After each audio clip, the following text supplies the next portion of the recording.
Hey guys, this is Ben.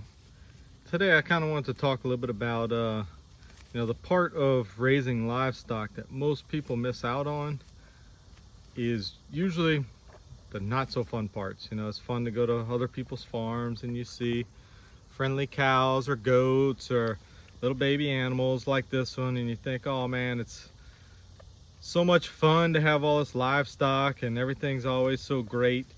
But this calf right here is an example of a situation that's very stressful. It's a lot of hard work. Sometimes it works out and sometimes it doesn't. This calf right here, you can see it's nursing on mama. It's about 5 days old, but this is not how it started out at all.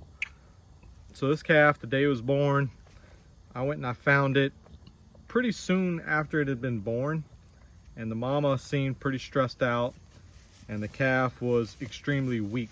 So I didn't mess with it for the first couple hours, but when I came back and I checked on it, this calf was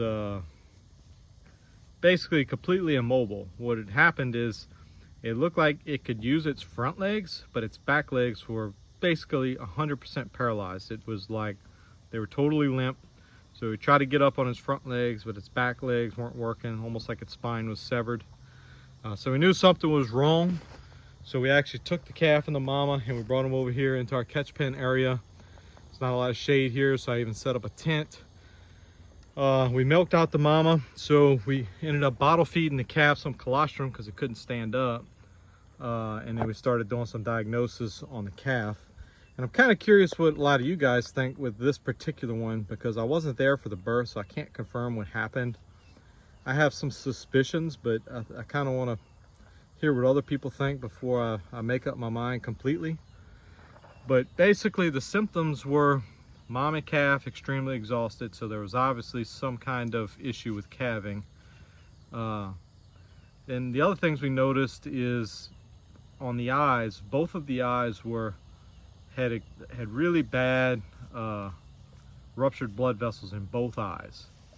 Now after about 5 days, it looks like one eye is recovering and the other eye is glossing over, like that eye is not working. So I would say it's blind in one eye for sure, and it still might be blind in the other eye just from the way it's acting. So it had the weakness, the eye damage, the back legs were not working at all. They were completely limp. And then the calf was, real twitchy, real shaky, even kind of struggled to hold its head up.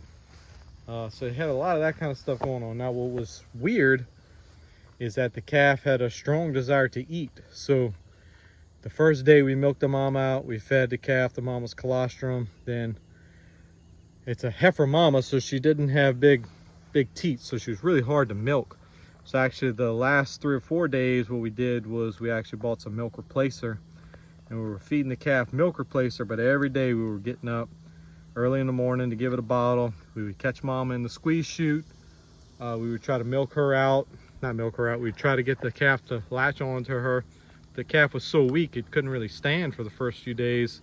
We kept trying, but we were making sure it was getting nutrition. And then here on about the 5th day, you could see the calf is actually quite mobile all of a sudden. So let me see if we can get a look at that eye.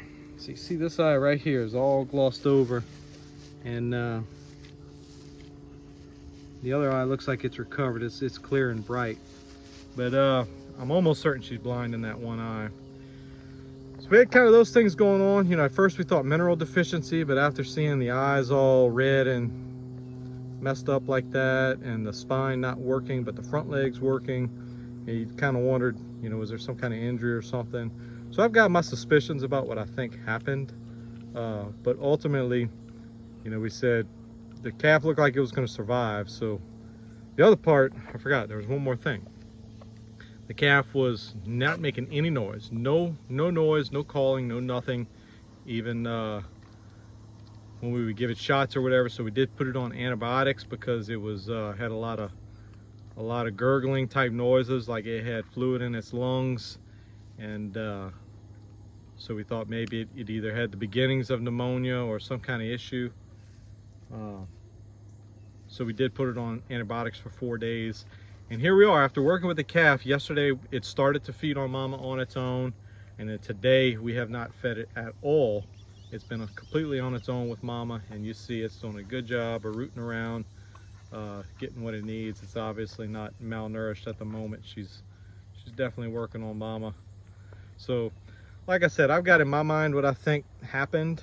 Like I said, given all those symptoms, I'm curious what you guys think, but I'll be sure to give you guys an update in a few more days. I think we're going to leave them together here in this pen for 3 or 4 more days, and then I'll probably reintroduce them both back to the main herd and see how this little calf does with the main herd. You can see they get real friendly when you start feeding them. They don't know who mom is for real, but it looks like she's figured out where the milk is really coming from, and it's mama and not me. But yeah, you can look, those back legs, for being basically a week old, the back legs are still really wobbly. The calf still acts really funny, but overall I think we're on the right path with her. Like I said, let me know what you guys think happened with that one. I've got my suspicion.